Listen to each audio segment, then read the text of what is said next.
આ ચડવાનું કારણ છે શરીરનો તમે શ્વાસ બહાર કાઢી નથી શકતા એટલે ને મોઢેથી બ્લોક કરીને કાઢતા જાઓ એટલે આપણે ચડે. વાતું નહીં ભાઈ, વાતું નહીં. આગળ પાછળ પગ કરો.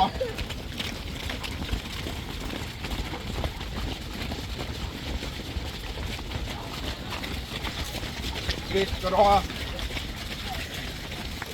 સ્પીડમાં થોડોક ટેસ્ટ કરો. બોડીને નીચેથી પગ ફરવા જોઈએ. વેરી ગુડ, સારા. હાઈ નીચ કરો.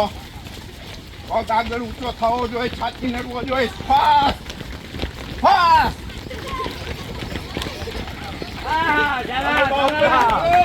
જલ્દી કરે છે.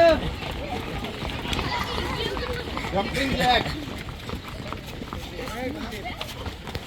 જલ્દી ફટકાવજો, છૂટાજો થોડાક. સરસ. હલો. ઉભા રહ્યો માં. કેવું પડી ગયો? હલો. સ્ટેમિના વધે. જે તમારે વિરાટ કોહલી બનવું છે ને, સચિન તેંડુલકર. કસરત કરો. જો